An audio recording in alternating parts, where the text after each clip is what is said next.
Última hora. El exsecretario de la administración del Titán ha dado entrevista presencial donde entregó importantes declaraciones.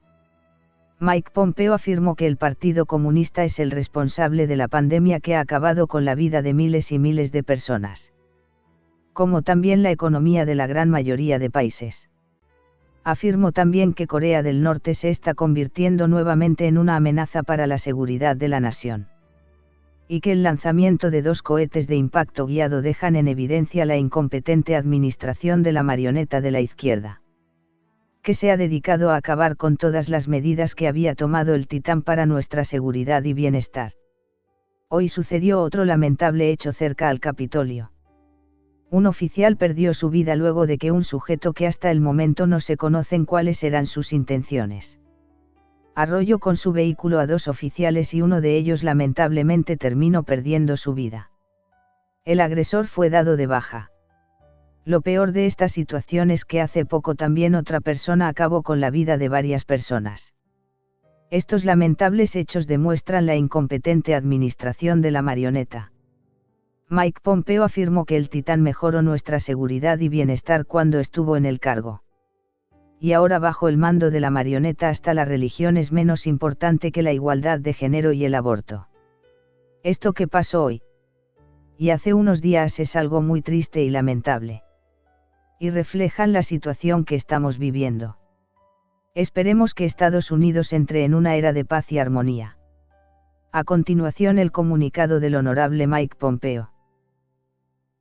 China study on the origins of COVID-19 claims the transmission of the virus from bats to humans through another animal is the most likely scenario, and that a lab leak is, quote, extremely unlikely. Now, that report's based on a visit by a WHO team of international experts to Wuhan and may have been partially written by the Chinese government. Do you accept this interpretation? I mean, even the Biden administration is dubious about these claims. There's no reason to think that this was an independent investigation. The Chinese had the veto rights on who could be part of the team. The team basically interviewed Chinese people who were handpicked by the Chinese Communist Party and got second and third-hand information from them. They didn't get access to the original virus. They didn't get thorough access to the lab that we suspect may well have been the source for the virus spreading. I've called it a sham. This isn't a report anybody should pay a heck of a lot of attention to. I think the Chinese know that. It's why they're defending it so vigorously, and it's why they're continuing to cover up what really happened in Wuhan that caused now millions of deaths across the world and billions of dollars in lost wealth, making lots of people a lot poorer than they would have been. The other day when I saw this next story, I thought of you instantly, was delighted we were having you on the show this week. Secretary of State Antony Blinken, your successor, issued a report on human rights this week. He took the occasion to call out the Trump administration and your office for what he called your unbalanced view of human rights, particularly, Mike Pompeo, your prioritization of religious rights. Listen. Human rights are also co-equal. There is no hierarchy that makes some rights more important than others. Your thoughts, Secretary Pompeo. He seemed particularly upset by your unwillingness to place women's reproductive health and LGBT rights on the same level as religious and human rights. Yes, Raymond, this is a bit of sleight of hand by the administration. They know full well that the very rights that we created a commission to go back and study the history of human rights and the foundation of human rights here in the United States and indeed around the world. What they're trying to do is use a bit of sleight of hand to refuse to acknowledge that rights aren't granted by governments. They are inherent in each of us as human beings, and as our founders understood, granted to us by God. And they want to do it differently. They want to have a legislature give you rights. We know this, Raymond. If the legislature gives you the rights, they can just as easily take them away. No, what we were focused on in the Trump administration were the central understandings that each human being is created in the image of God, and that in fact the rights that are inherent in each of us aren't given to us by the niceties of some political entity.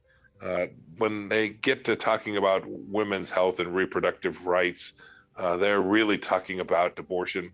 They're really talking about their fundamental focus on making sure that there are babies that are not born. It's unfortunate that they're headed down this path, every single human being deserves to be protected from the moment that they are created, the moment that they are conceived till their natural death. And this administration has undone all of the good pro-life work that the Trump administration did.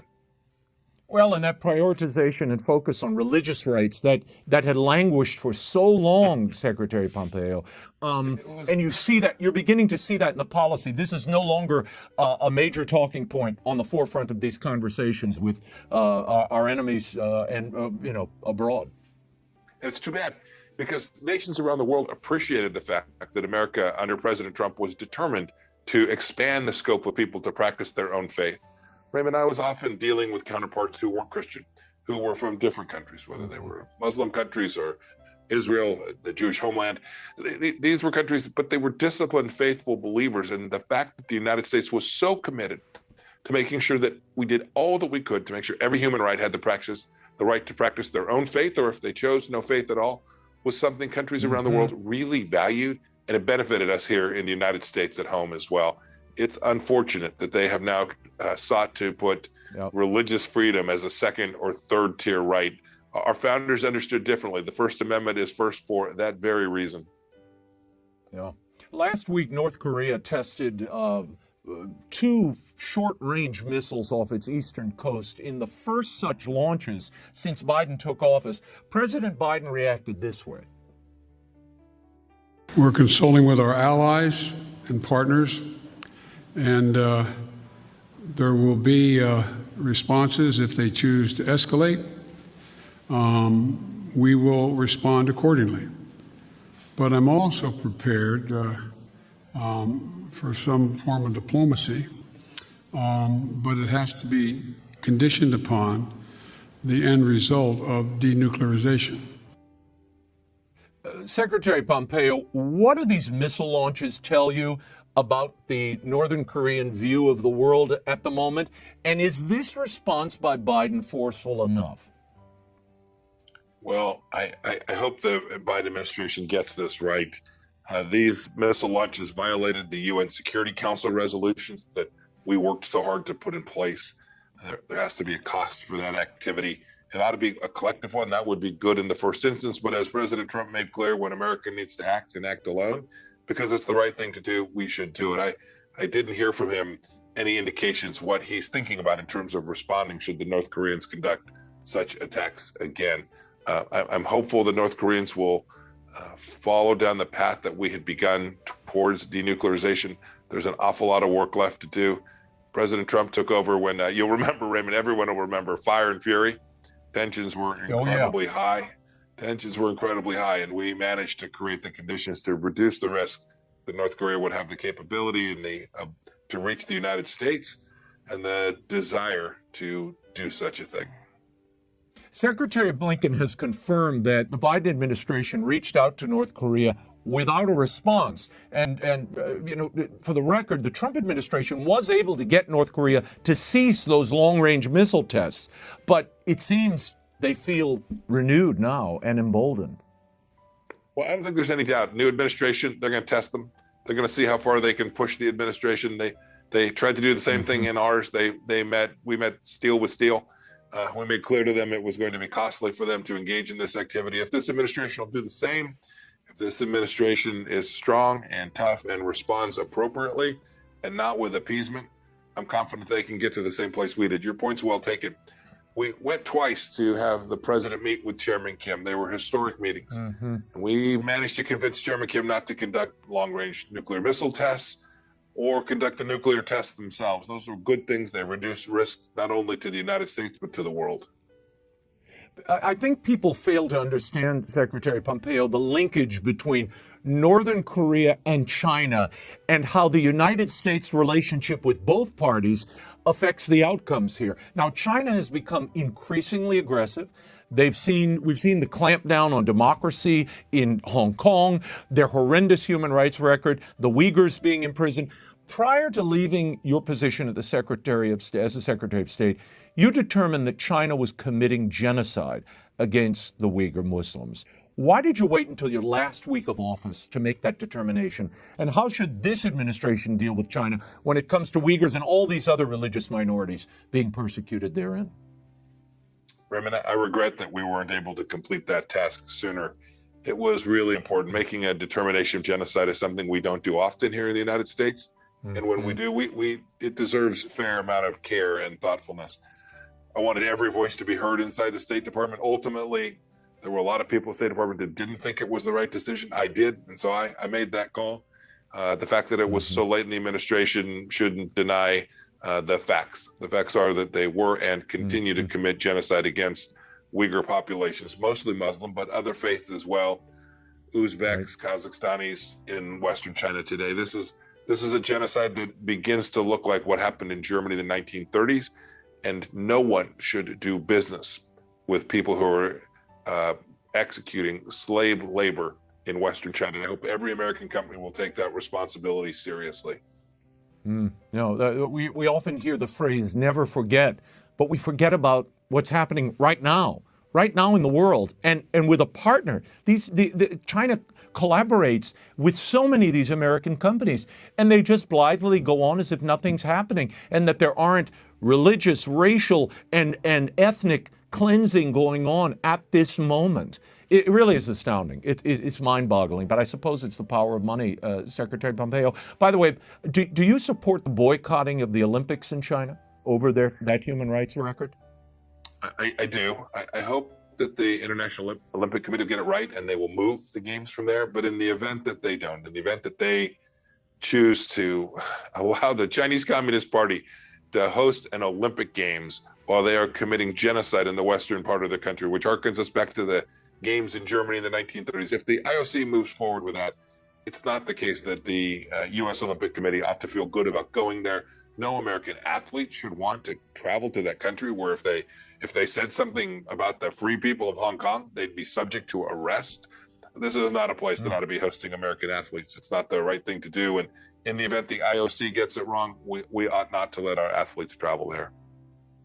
You were very outspoken, Secretary Pompeo, before the Vatican was set to renew that agreement with China that they signed. You said at the time that the Vatican, quote, endangers its moral authority by considering an extension of that 2018 agreement with China on the nomination of bishops, giving the Chinese Communist Party the permission to choose bishops, and then the Vatican would either accept them or not. Seeing what's happened to Christians there, what do you make of the Vatican's decision to renew that agreement? And are you surprised by the virtual silence we're hearing from them as we see these stories of persecution coming out of Hong Kong and other places within China? The Pope a few weeks back made his first reference to what's taking place in Western China. Good on him for that. I was vociferous in trying to make the case that the church, the Catholic Church, all churches have a special responsibility. Governments have a duty, but churches have a moral authority that comes with the clarity about speaking truth about what's really happening, and truth about those who are actually permitted to practice their faith. In the Catholic tradition, the Catholic Church has often been on the right side of history with respect to freedom and liberty and the most fundamental right to practice one's faith. In this case, I think the Catholic Church has it wrong. I think the Vatican's decision to allow the Chinese Communist Party to be involved in the selection of who the faith leaders will be almost certainly means that the Chinese Communist Party will be controlling the practice of that faith. That's not healthy for the faith. It's not helpful for the moral witness of churches around the world. Secretary Mike Pompeo, thank you for being here. A happy Easter to you, and we'll check in the days ahead. Thank you, Raymond. You have a blessed Easter as well. So long. Suscríbete al canal Tu Mundo Ahora y activa la campanita, así no te perderás ninguna noticia de los hechos más importantes de América y el mundo.